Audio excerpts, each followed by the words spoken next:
going into a company like Walmart, you're not going to just deploy thousands of agents and that's going to fix their like in-house legal department, right? A lot of it is the process management and all these things. And then I think one really important piece is how do these large in-house teams collaborate with their law firms? And I think that's one really interesting piece we're starting to tackle, where how do we make that collaboration secure, effective, and then most importantly, how do we make it profitable for the law firms and also benefit the in-house clients? Welcome to a LegalTechTalk podcast, shaping the future of law.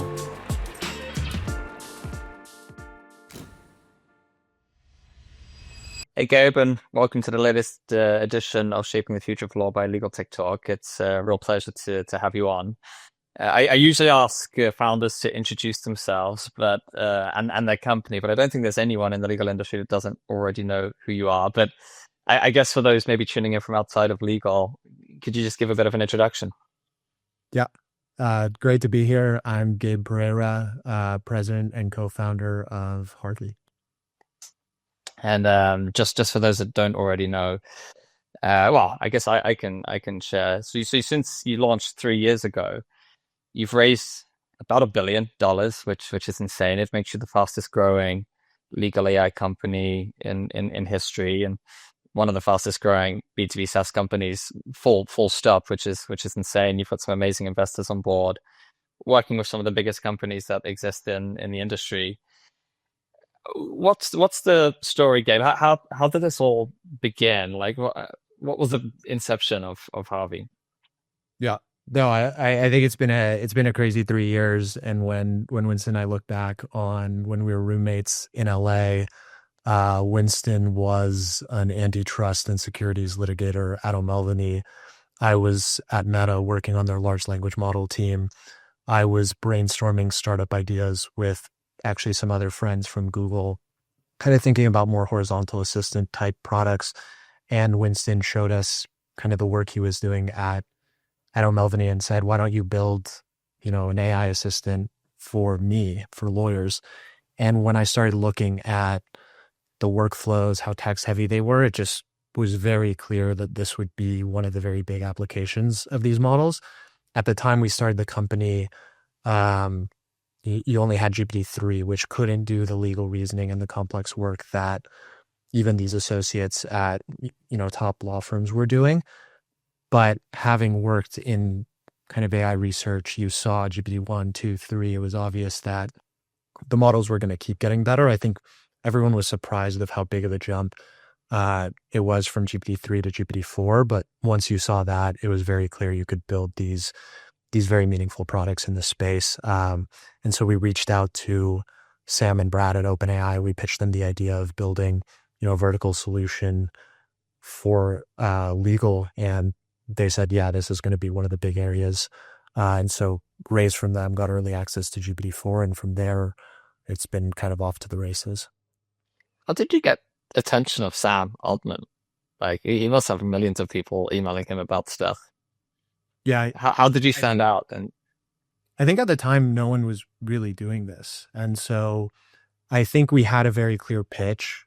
I think it helped that I had an AI research background. I think if you look at a lot of these vertical application layer companies, a lot of them are not started by people who have trained these models, worked in this space. And I think having intuition around this is super important. And then I think as well, my friends that I was talking to about startup ideas, Barrett Zoff, Liam Fettis, these guys actually joined OpenAI at the time we started Harvey to build ChatGPT. And so they were the folks that ran post-training.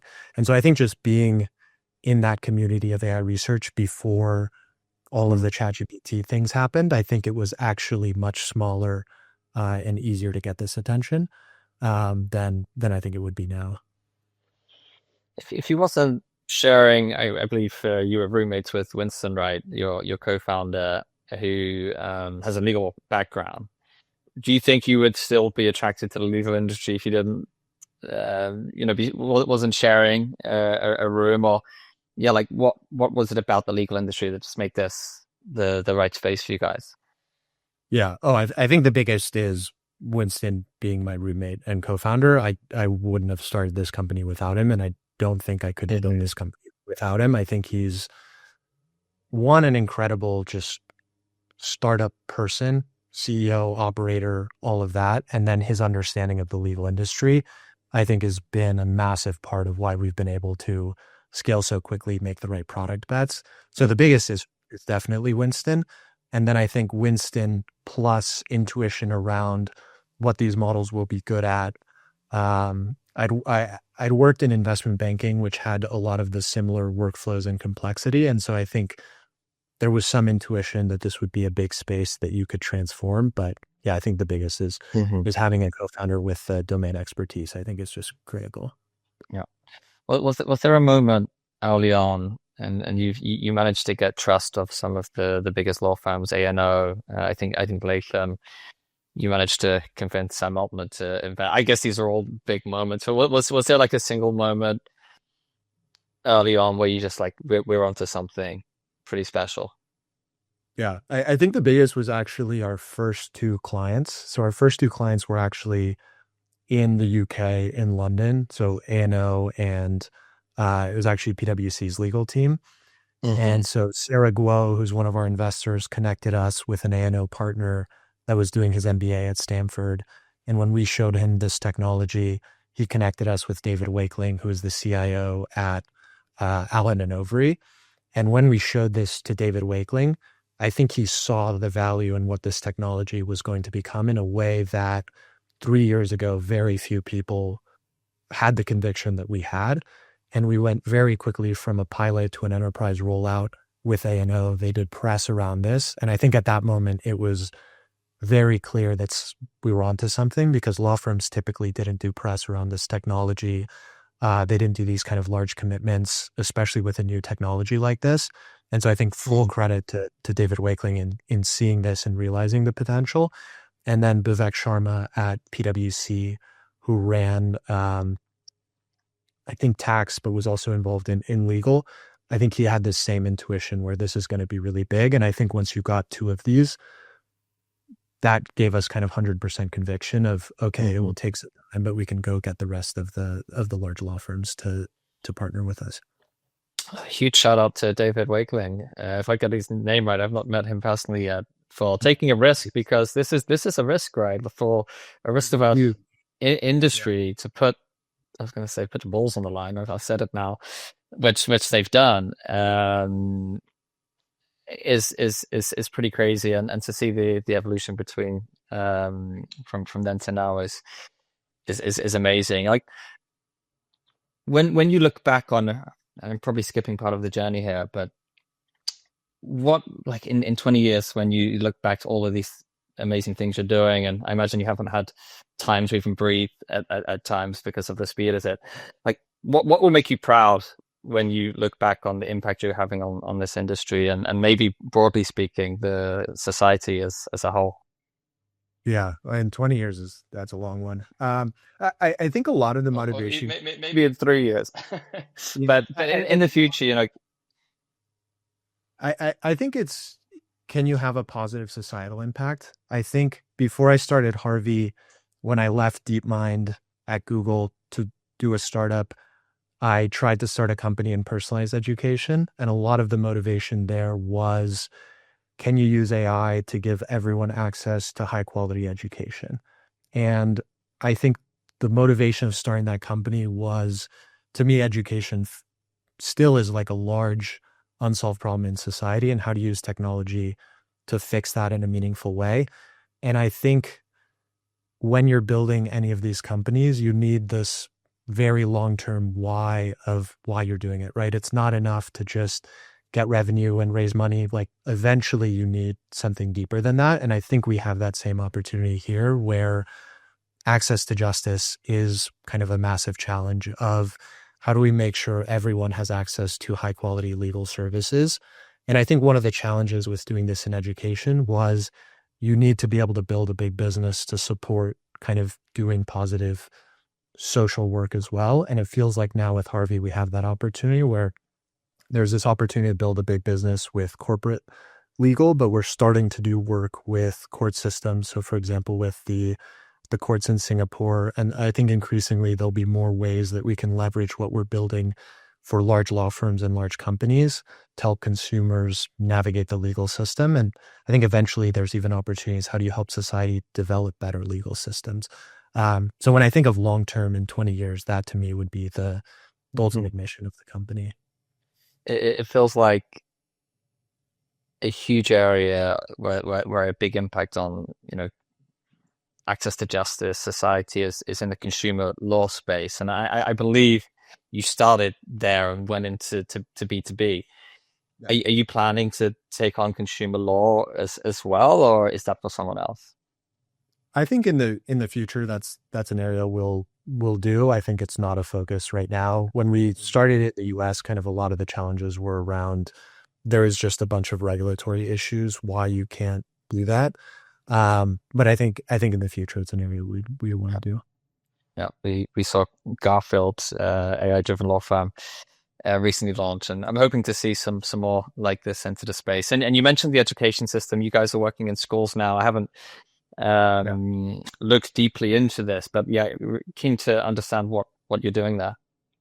Yeah, so starting to partner with a bunch of the top law schools in the world, with Stanford, Oxford, UCLA, a bunch of these. And really the goal is, how do we start working with all of the law firms in every country, as well as law schools, as well as the law firms, to start thinking about how do we train the next generation of partners? And I think this is something where we want to contribute, but these law schools and law firms have much more expertise. We can provide, some of the funding and technology. But I think this is just going to be a really hard problem. And I think what's interesting is it's more than just legal, right? You're seeing the same thing with programming and all these different areas where there's questions around, if you give this technology to people, are they not going to learn certain fundamental things that they could learn without using this technology? And I think what you'll see is it'll be similar to what happened with personal computers and internet, where eventually you need to use this in every way. And I'm pretty optimistic, where when I compare how I learned programming now versus how I learned programming a decade ago was super painful. You had to go on forums and it was really hard to get your questions answered. I could only learn one programming language because learning 10 was not worth the effort. Now these models can translate between programming languages. They can generate code. They can give you explanations. And so your ability to learn these things, I think, is exponentially better. And we're seeing the same in law firms, where the way associates are starting to use this some of the times is the model produces some output and you say, why did you draft it this way? How do you typically structure this? And I think the really exciting part is we're starting to work with law firms to think about, how do we take all of their historical work and turn that into educational materials?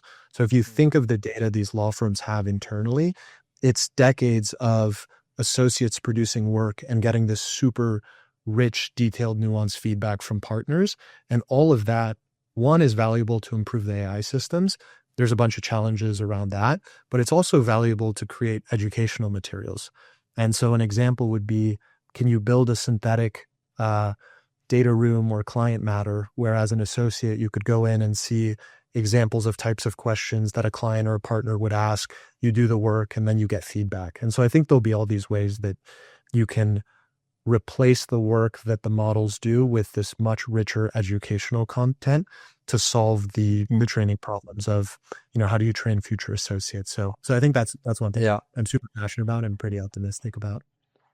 Yeah, I mean, there's a huge opportunity for people following a similar path to you, to get there quicker. And from the legal associate side, I think there's huge opportunity as well. But maybe for those who don't roll their sleeves up and sort of get stuck in with the changes that are happening, maybe there's a bit of fear and pessimism. And what are your thoughts about the junior associates of today and talent coming in? Like, how are these jobs going to fundamentally change? Yeah, I think to your point of rolling up your sleeves, I think you need to learn to use this technology the same way. If today someone was just like, I don't use the internet or a laptop, you would just be like, well, I can't hire you. I think it'll be the same as that, where you need to use this technology. But if you think about how much better the jobs are now that you have that technology, you don't need to walk to the library to read through a book. You can just use any of these case law tools. I think these models will make it better, where when I think about programming, you had to look up syntax of languages and read through documentation. Now you can just ask these models, and as they get better, I actually think the job of more junior folks looks more and more like the job of partners, right? Like if you think of what partners are doing, it's they're working with clients and then they're doing the very high level strategy and review of work done by associates. And I think increasingly the associate work will look like that, except instead they're delegating the work to agents that are able to do large parts of the work that they would need to do. But the real value, I think, is in kind of the partners, the client relationships, understanding what your client needs. And I don't see the models replacing that part anytime soon. Will the jobs or are the jobs of the senior partners then and managing partners changing? I think the job will be the same and the technology will change. So, I mean, if you think about what happened with law firms when personal computers and the internet were invented, over the past 2 decades, you've seen law firms able to massively scale, right? Like the law firms of today Mhm. are much bigger than the law firms of the 2000s. And so the job of managing partners for the past 2 decades was, how do I think about how to differentiate my firm, how to scale it, how to leverage this technology to deliver services better? And I think you'll continue to see that for the next 2 decades. But instead of the previous technology, it'll be, how do I use AI to scale my firm, to differentiate it, to deliver these services better? But I mean, at the end of the day, the job of the managing partner or the partners is, how do I help my clients solve problems? I think technology is one Yeah, part of that, but it's really, I have a large transaction, I have a litigation, and I need you to help me solve this. And so I don't think yeah, that part is changing.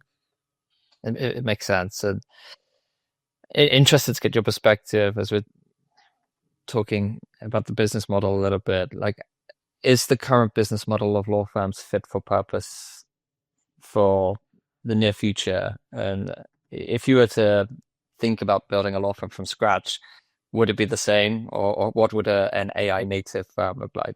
Yeah, I think maybe two separate questions of what is the right business model and then what should AI native law firms look like.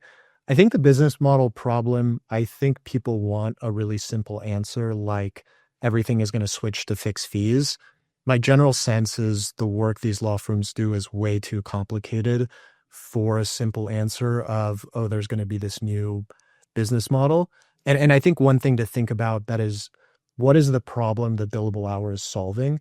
And I don't think AI meaningfully solves that problem. And the problem is they're doing work that is so complex that before you start doing the work, it's really hard to define the cost or the value of that work, right? You're doing a massive transaction, a really complicated litigation.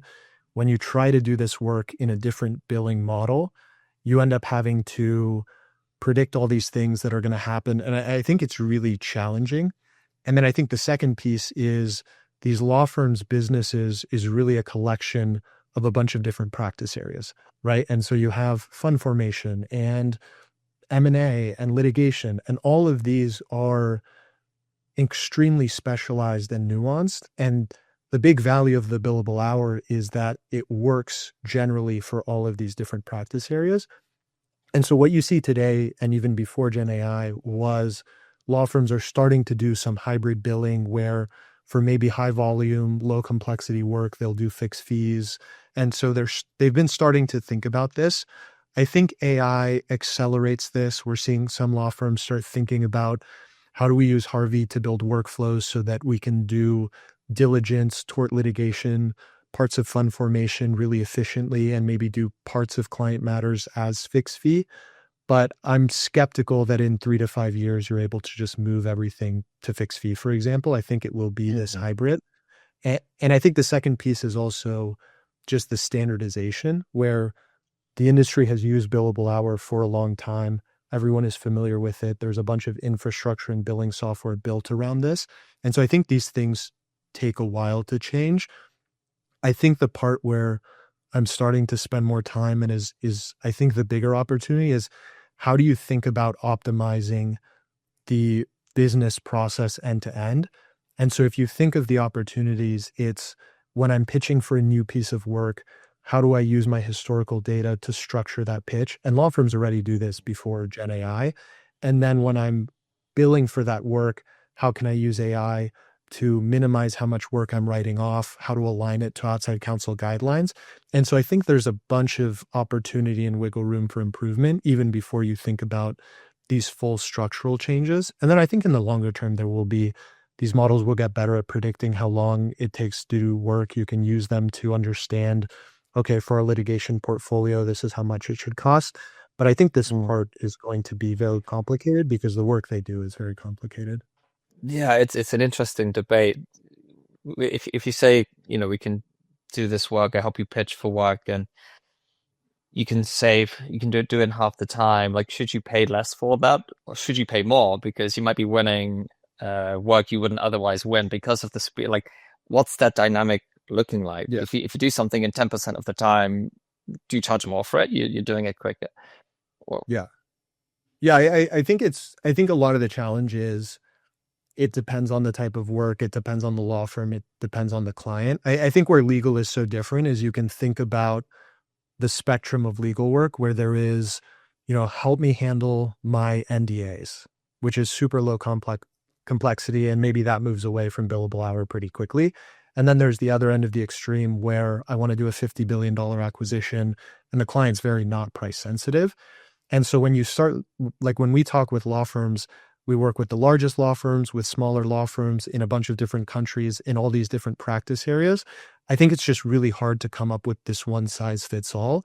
And I mean, the one size fits all that the industry has come up with is the billable hour. And it does have a bunch of advantages where you don't have to define a lot of these things or figure out pricing. You just say, this is how much we're going to charge per hour. And so I think though the industry has converged on when you go look at all these different practice areas and you see how much they're charging, it actually, there are tensions on both sides where clients have pressure, law firms are able to apply pressure, and you get to some equilibrium where, when you look at, okay, why is fund formation cost this much? Well, there's very few partners that can do it for the largest private equity firms. Why is, high volume litigation maybe priced at this cost because, well, this is maybe less specialized than the very special, like high-end litigation. And so I think you actually end up getting to the right equilibrium. And then I think what AI will do is for certain tasks, you will start seeing this change where we're seeing some in-house clients say, well, for these parts of the work, maybe we'll try to in-house that because we don't think we should be charged for that. And then the law firm says, okay, we'll do it, but we'll just charge you less. And so I think you'll see things kind of balance out where they should. It is just a very hard problem given how many dimensions there are. yeah, it'll be interesting to see how that evolves. And I was reading an RSGI report last week, and I think it's between 30 and 40 hours per month. Some associates and partners or GCs, depending on where you're sitting, are being saved per month. I was going to say per week, surely not. What are these associates doing with all this time that's being freed up? Like, Yeah, I think what there are. do you see happening there? Like, we're saving all this time. Yeah, I think they just reallocate it. My brother, who actually also works at Harvey and did litigation at O'Melveny, I think described it really well. So he also did litigation, and he said whenever you're doing a litigation, it's not like you ever do as much of the work as you need. You kind of have a fixed budget, and there's always more emails to read. There's more cases to read. And so I think what a lot of this time is being reallocated is providing higher quality legal services or working on other client matters. And I think the challenge is obviously the work that the models can do is to some extent the lower value work. And so maybe you save a bunch of these hours and the models are helping with drafting NDAs and things like that. But the really valuable work is the work that the partners are doing in saying, this is how you should structure the transaction. I flagged this one thing that would have jeopardized the entire deal. And so I think the really high value work like that is still being done by the human lawyers. Do you think there'll be fewer jobs in the space? I was speaking to someone in a podcast I was hosting last week who thinks there'll be more jobs and thinks the scope of work that we're creating is going to increase. But yeah, what are your thoughts on that? Yeah. So I'm actually my guess is there'll be more lawyers as well. So Constantine, who's one of the partners at Sequoia, has this really nice plot that is uh, number of lawyers per year from 2000 to 2020 or 24. And then there's a bar of here's when the internet and the PC were invented. And his point is back then you could have made the argument that lawyers are now more productive. They don't need to walk to the library. They don't need to write these documents by hand. So I need less lawyers to do the same amount of work. Therefore, there should be less lawyers. And then the point of the plot is there was exponentially more lawyers. And I think the same thing is happening now where this technology will make lawyers more effective. But my guess is what actually happens is the most valuable partners are now worth more because they have more leverage and they can do more work and provide more value to the clients. And I think when you see that, the same thing you see with AI research, right? You're seeing these AI researchers being incredibly valuable. There's going to be more people going into AI research because you see that. And I think the same thing will happen with programming where it's easier to learn, it's more fun. And so I think the thing to look at is different knowledge work industries have different skill caps. And so there are certain things where the models get good enough that they can do the job end to end, right? Driving is a good example. So for self-driving cars, Waymo is already good enough that it can do the entire task. And so I think there is just this cap for certain type of work. Programming and legal, there is essentially no cap, right? Like there is people inventing new legal theories like the poison pill defense. There's programmers that invent new programming language. And there's just this infinite cap of how good you can get at these domains. And so that's where I think these industries, you actually see them growing, not shrinking. So my prediction would be you actually see the same thing as what you saw with personal computers and the internet. Yeah, well, there's a whole ton of unmet legal need, and coming back to consumer law a little bit. When I entered the space, I read something, and 70% of people and SMEs that need legal support don't get it. They can't afford it, right? So I think we can increase the size of the market for those smaller, less complex Oh, pieces of work. we see this untapped demand even for large companies. Like one crazy example from early on was we were doing a project with a very large enterprise SaaS company, and they had 7 million master service agreements. And all of those had an inflation clause in them that they didn't extract and put into their accounting system. And so they weren't charging their customers for inflation. And they were losing hundreds of millions of dollars every year for this. But the cost of paying lawyers to read through every single one of those contracts and understand them and extract the inflation clause, they were just like, we'll just eat that cost. And it's like, if you think of that level of inefficiency at the largest companies, there's just so much of this legal work. And I think to your point, it gets merged with other things where you see this happening with AI research. The best AI researchers are experts in math, statistics, programming, hardware. And so as these models get better and you can learn these fields quicker, you just start blending different expertise and you can provide more value where you can give this strategic advice over multiple domains. And so, yeah, I think there's just so much more demand for this if you're good at it, that I think you'll see partners being much more valuable in the future. Oh, yeah, I agree. And we got a lot of legal tech founders and founders in general who tune in, and I think all of them would like to follow what you guys have done. So sort of want to dive into a little bit more into learnings from building something that has grown so quickly. Just to start with, like how important is the dynamic between founders in a SaaS startup, and how does it work at Harvey in terms of how you split roles, responsibilities? Yeah. Oh, I think this to me is one of the most important things where I think we got super lucky that we were best friends before Harvey. And the friendship had nothing to do with starting a company together. You see a bunch of, especially in Silicon Valley, people doing things like founder dating, and I want to found a co-founder to start a company. And I think especially when you grow super fast, like things are insanely stressful, things go wrong. Like you need that relationship to hold things together. And I don't think I could have done this if I was doing it with anyone except for Winston. And so I think Have you from fallen out during the process at all? Has there been any big I mean, arguments? we still live together. I mean, oh, there's arguments all the time. I mean, it's just like it's this insane amount of stress, but I think there's just this underlying bond of like we will do anything for each other. And I think you've seen this in other companies, right? Where people leave, things get complicated. And so I think that part is super important just on the having someone who's always there for you. I think that is one of the most important things.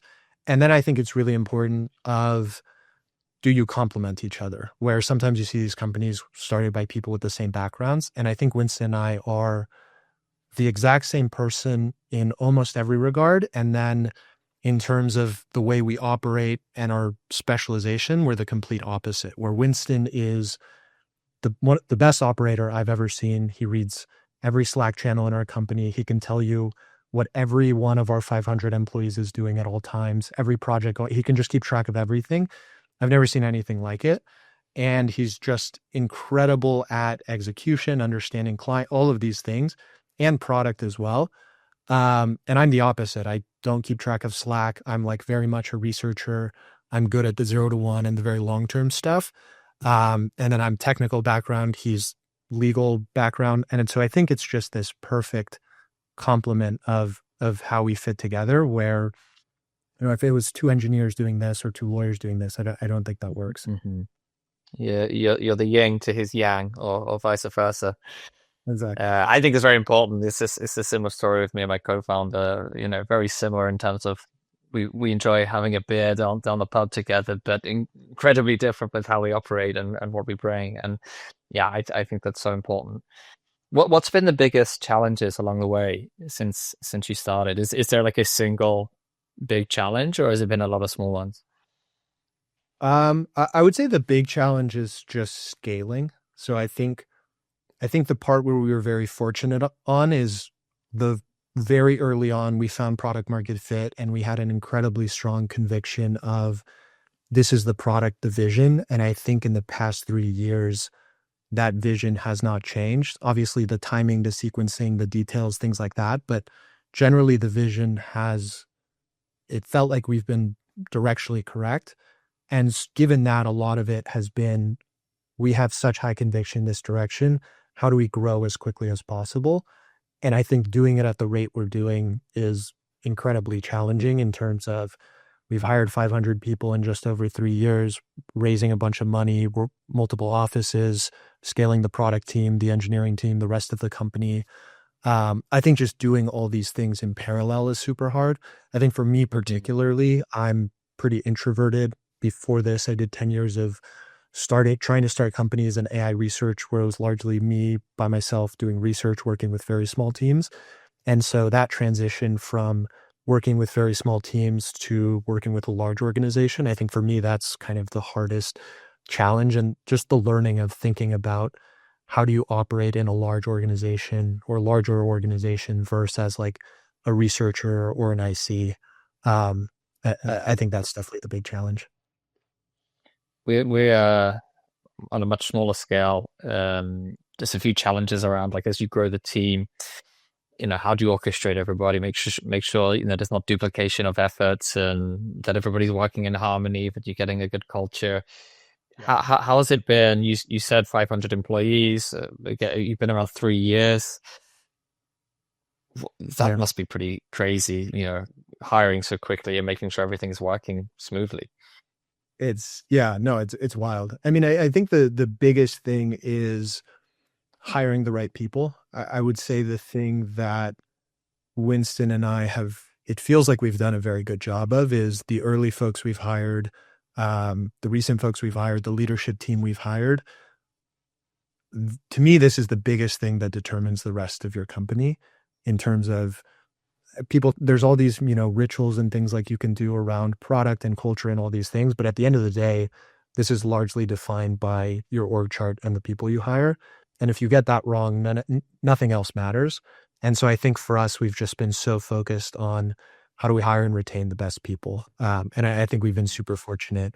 Like a lot of the early folks just have the level of care, obsession, dedication that we had. Our leadership team has this. The new folks have this. And so I think that's been really amazing to see where, when we go in the office, when we go to these offsites, just seeing the culture and the team we're building, like that to me is Yeah. super motivating and meaningful.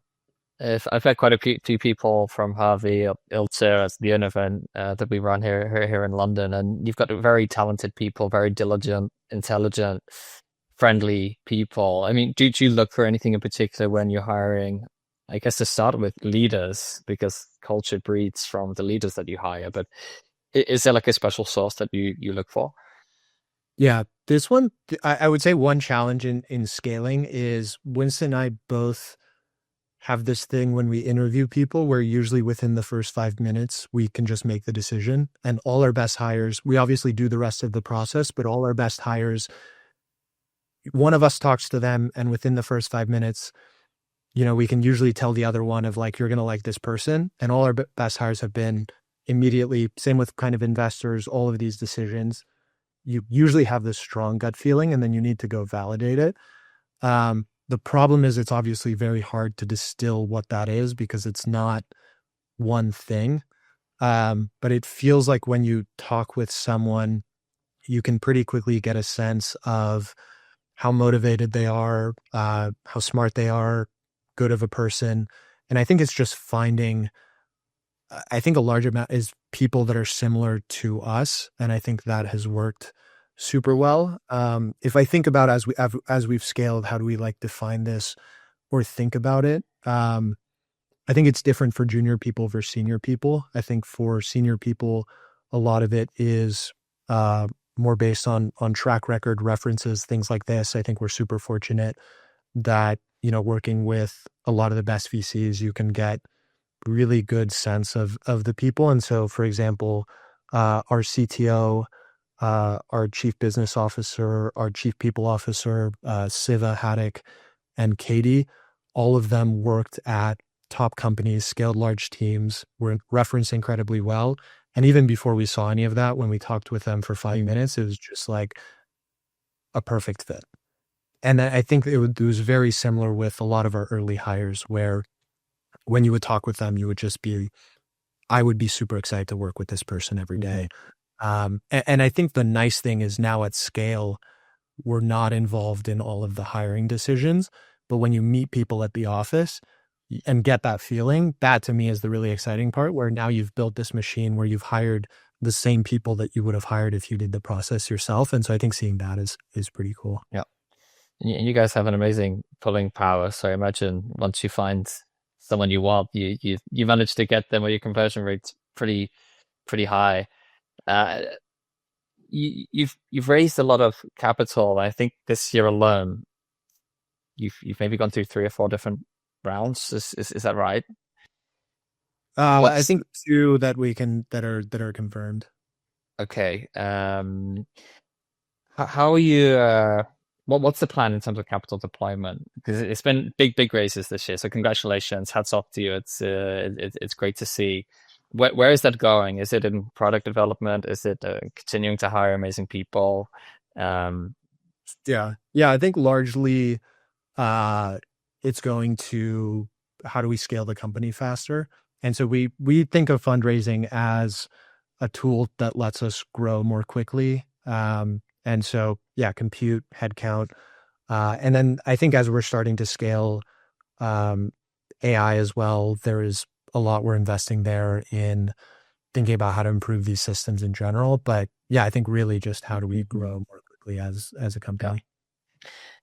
How do you think about competitors? So like OpenAI has invested in you, and are they a potential competitor, the likes of Anthropic and yeah, how do you think about your competitor landscape, and how do you deal with that? Yeah, I think right now, I think the foundation model companies and the cloud providers will indirectly compete with a lot of these application layer companies in the short term.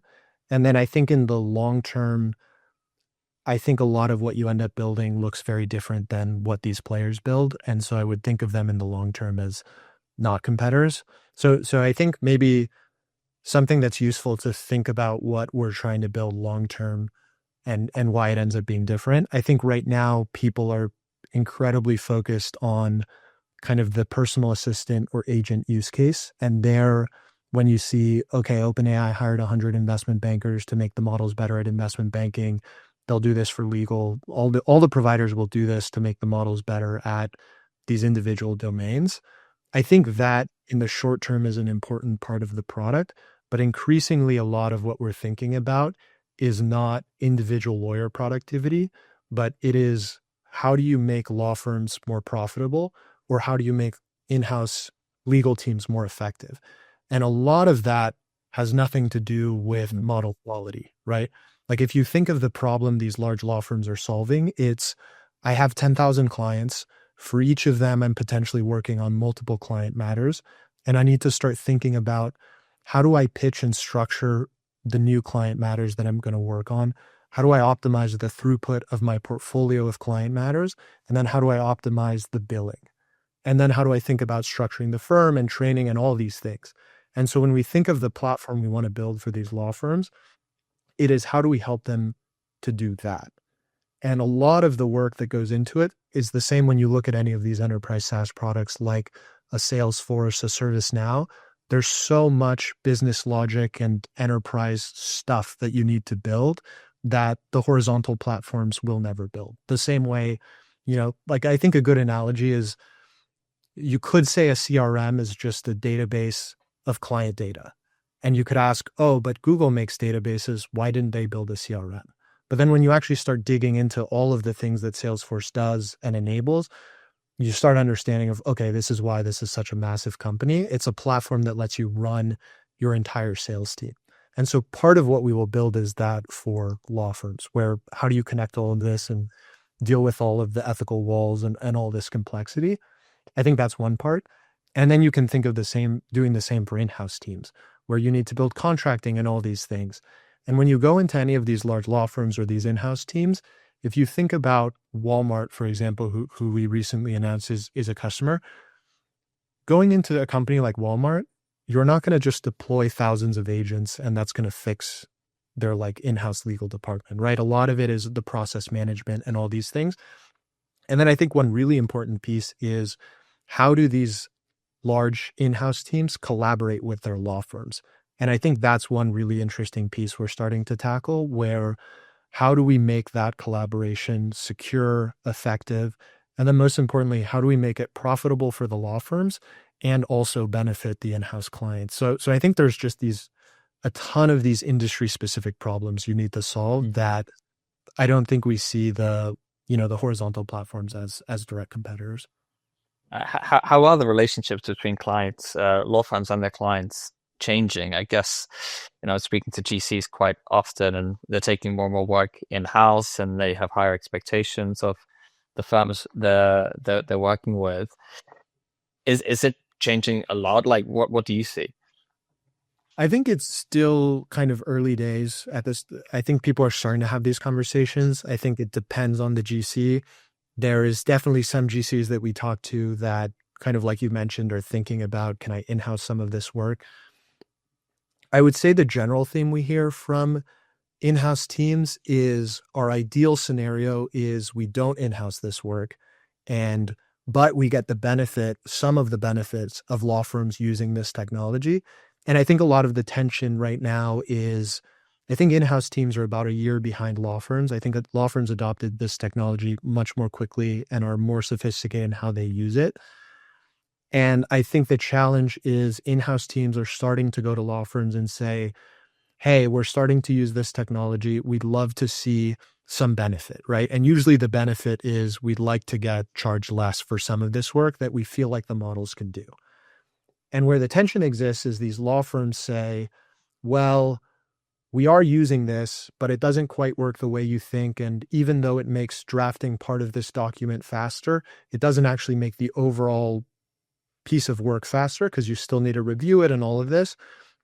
And so what we're starting to do with law firms and their clients is, and I think you need to do this by practice area, is starting to think about for each practice area, how can you collaborate and start thinking about potentially how do you restructure some of this work? So to give a concrete example, we work with a lot of the large private equity firms. And a lot of what law firms do for large private equity firms is fund formation, right? I want to raise a bunch of money to go invest. I need to create a fund, some legal structure to hold that money from all my LPs. And a lot of that work is somewhat routine, right? I need to draft an LPA. I need to negotiate side letters with all the LPs. And so what parts of that can you use AI to do? And so I think there's parts like that when we talk to the large corporates, litigation is a big interest. But I think figuring out exactly what that looks like, to me, I think that's going to be a big theme of next year of, okay, people want to collaborate. We have some initial ideas. We've built a tool that lets you do this. A lot of law firms are starting to share workflows with the clients. But I think next year there will be more of these conversations of, okay, what does this mean in terms of how the work changes? Does potentially the pricing change? So I think those conversations are starting to happen now. Just as we're getting close to wrapping up, is there anything you want to share about the latest developments at Harvey, things that you've got in your pipeline that maybe haven't been announced yet or recently announced? Like what's the short future looking like? Yeah, I think the biggest thing was kind of what I just mentioned of starting to build more of these collaborative tools, which I'll come back to in a second. But I think other things, we've built a mobile app. I think our partnership with 11 Labs to start enabling voice in different languages and different dialects, I think is super exciting. And then I think just kind of continuing to scale both with law firms and enterprise clients. But I think when I think about the two big problems, or two of the big problems we want to try to solve next year, one is how to make the product more client matter centric. And so if you think of most of these tools right now, people are just uploading random context. They don't have a good sense of the work you're doing. But when you look at, for example, the coding models, they do have this context where it's much easier in coding, where you can just say, okay, here's the code repository I'm working on, and help me complete this project based on all of the context of my code base. The analogy for that in legal is a client matter. And the experience that I think you would want as a lawyer is I log into Harvey and I select a client matter, and then Harvey knows all of the context. It knows all of the emails, all of the documents. It has access to case law if it's a litigation. It has access to SEC filings if it's a due diligence. It has a data room or a discovery corpus. And you can ask these open-ended questions like, what happened over the weekend on this project? Can you do a first pass of our motion for summary judgment? How should we structure this transaction based on similar transactions our firm has done? And so how do you start really pulling all of this together? I think that's on kind of the lawyer or client matter deal team side. And then for the law firm side, as you start building this, you need to think about how do you manage these client matters at scale? And so the ethical walls, making sure everyone's assigned to the right data access and things like that. Because I think one big problem these horizontal tools are going to run into, I'll give you a simple example. You're using ChatGPT or Copilot, and you upload a document from iManage, and now you share that with someone else. These horizontal tools don't prevent you from sharing that with someone that would potentially be conflicted out of seeing that information. And so I think this governance at scale is going to be a really, really big problem of deploying agents and all these tools. And I think this is a big part of historically why you see the legal tech industry, right? This is why you need legal specific tools, because they have all of the ethical walls and these legal specific controls built in. And so one big problem we want to solve is how do we let law firms use this technology on client data at scale? Mm-hmm. That's one. And then the second piece is the collaboration, where once you have a lot of that infrastructure, how do you securely share that data with law firms? Or increasingly, how do you let your clients securely share their data with you so that you can work on it and you can build workflows and other solutions for them to share back with them? I think those are kind of the two really important directions. Do you have the answer for these the solutions for this already, or I guess you're pretty confident that you're going to achieve this? I think law firms have actually been building toward this solution for a while. And so for us, it's how do we partner with law firms and a lot of these other providers in this space? And so We have partnerships with iManage, with NetDocs, with Lexis. We want to partner with, and we're starting to talk with a number of them that I think we'll partner with, of the data rooms, the discovery platforms, and then also kind of the billing and ethical wall management systems. And so I think the solution is somewhat obvious. I think it's pulling it all together is challenging, but you really want to just connect all these tools. And one way to think about it is these agents, you want to apply the same controls that you apply to human lawyers, right? Like law firms have already solved this problem with human lawyers where they're very good at saying, if you're working on this client matter as a human lawyer, you can't look at this other data. And so a lot of it is just mapping what law firms have done for human lawyers onto agents so they can use them securely. Um, and so I think that part is technically challenging, but I think law firms actually have done a good job of this. Mm-hmm. And I think our goal is how do we help them do it with Gen AI? And then I think the collaboration part is a bit trickier, where there is a lot of complicated security problems. There's questions around how do you share this data? Should the law firm share the data with clients, vice versa? And so I think that one to me is much less clear. But I think there we have some really interesting ideas. Is there more the legal industry can be doing, or law firms that you're working with, to help them get there quicker? I think like we've been super fortunate with our partnerships with law firms. I think everyone on our team, all of the law firms we're working with, I think everyone is super overwhelmed of like things are moving super fast. There's a ton going on, but I think it's been good. I think this is progressing definitely faster than we would have guessed.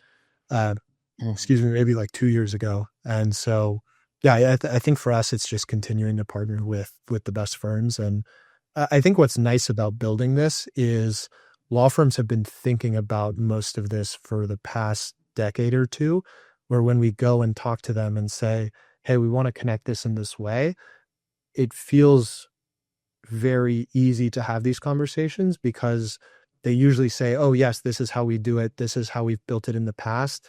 And so there is a lot of this that it feels like we have good alignment with kind of the law firms we're working with and with their clients. Yeah. Gabe, it's been amazing to chat and to follow your journey over the last few years, and I'm excited to keep following. For any, let's say, laggards that are tuning in that have been a bit slow to go through this journey already, do you have a parting message for anyone thinking, right, I need to get up to speed? It could be a smaller or mid-sized firm, or it feels like most firms are on the journey already. But yeah, do you have a parting message for anyone beginning their AI journey? Yeah, I would say the biggest is just use the technology. I mean, I think this is the same as like kind of like I said before of personal computers, the internet. This is going to be such a pervasive technology that you just need to use it. And I think there's no tricks or shortcuts. There's no easy how-tos. Like it is just a new way of interacting with technology and you need to use it a lot. And I think to your point, at this point, most law firms we've talked to are fully over the wait and see, and they're very much in the category of we need to adopt this technology. And then I think the other thing to think about is I think sometimes people think about this decision as, I just buy a vendor, I just need to use one technology. And I think the right way to think about this is going to be a decade-long transformation of firms, of the industry, of thinking about how to use the technology, how to build workflows, how to develop these in new ways, how to deliver these in new ways to clients. Pricing will change, client relationships will change. And so really thinking about the long term and how you are going to use this the same way that when the internet came out, when personal computers came out, this like massively changed how people worked. And I think this will be the same. Mm-hmm. It feels like literally yesterday that the Harvey waitlist was live, and I'm chatting to firms and they're scrambling around like, I need to get hold of Harvey. So the fact that most firms are already started is epic progress, I think, for the whole industry. And yeah, really excited to see how things go. Gabe, thanks again. Really enjoyed chatting with you, and look forward to speaking again, hopefully sometime soon. Yeah, I would love that. Thanks so much for having me. Thanks for listening. For more episodes like this, make sure you subscribe to Shaping the Future of Law on Spotify or YouTube. If you want deeper insights on legal innovation and how the sector is changing, make sure you head over to the LegalTechTalk website. And if you want to see the future of law come to life in person, make sure you attend Europe's event for legal transformation. Details are all on the website. I look forward to seeing you there.